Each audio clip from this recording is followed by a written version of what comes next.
Саламатсыздар ма бауырлар? Мені көбісі құттықтап жатыр. 140 мың жазылушы болдың, енді сәл-сәл асып кеттің. Сәл-сәл асып кеттің. Мен енді өзім асып кеттім деп ойлаймын. Қатты қуанып отырмын. Мен рахмет сіздерге құттықтағандарыңызға. Мен инстаграмда да құттықтап жатыр, айда құттықтап жатыр. 140 мың ол маған енді көп көрсеткіш. Енді бірақ сонда да енді сұрақ туындап жатыр. Сенде неге көру саны аз деп мен видео өзі шығарғам кезінде бір жыл бұрын ба, менде неге көру саны аз деп. Енді менде вообще көру саны менде көп болған жоқ. Активность те бір мощный болған жоқ. Мен шынымды айтайын, менде активность менде бір мощный кездер болса, мен есімде қалар еді. Мен мына жылдары өте жақсы болды. Мысалы біліп жүремін, ВКонтактеде менде активность мощный болды. Ал группада, кешіріңіздер, каналда, ютубта менде активность ешқашан болмаған. Сондықтан просмотр ол 500 мың деген менде бір қалыпты. Ал екінші рет тағы қандай видеолар бар, олар максимум бір 10-20 просмотр жинайды. Мен әдейі істеп қойдым, яғни уведомление жібермейтіндей, 140 мың подписчикке уведомление келмейтіндей қылдырып қойдым. Мысалы телефон жоғары жағында келеді, біліп жүремін де, мынандай видео шықты деп мен соны алып тастадым. Сондықтан кішкене түсініспеушілікпен қарауды сұраймын. Яғни екінші сондай менде просмотр жағы. Екі себеп менде. Бірінші менде баяғыдан болған жоқ менде активность ешқашан. Екінші себеп менде уведомление дегенді мен алып тастағам.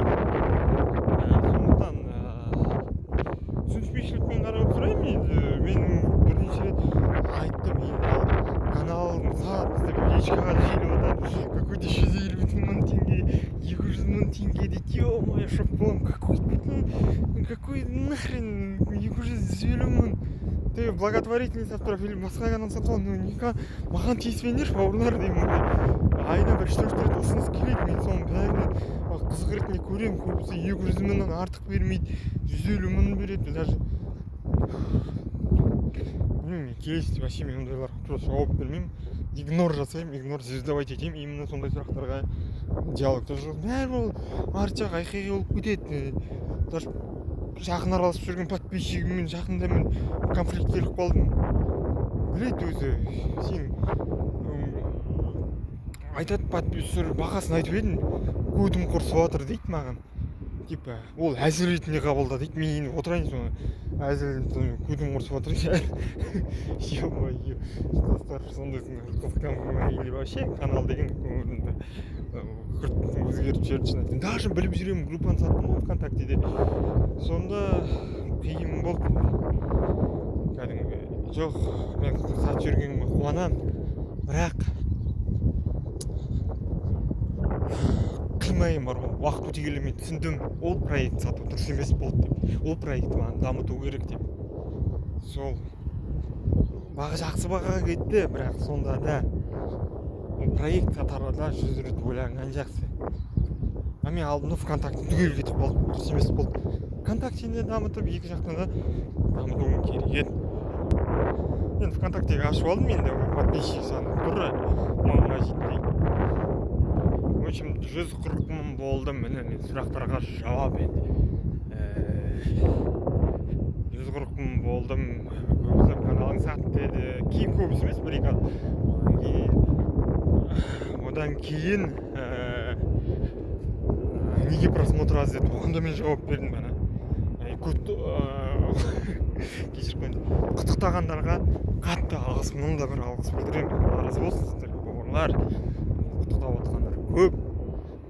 Қатты қуанып отырмын. Рахмет сіздерге. Көбісі құттықтап отыр. Міне менің көмегім тиді сіздерге. Мен білемін, иншаллах жалғастырамын. Мен кішкене программа саласынан былай алшақтап кеттім.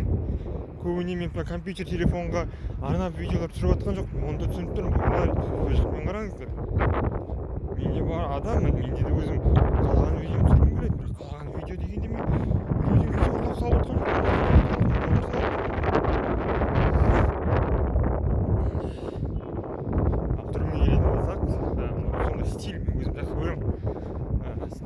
әртүрлі стильде көрінген.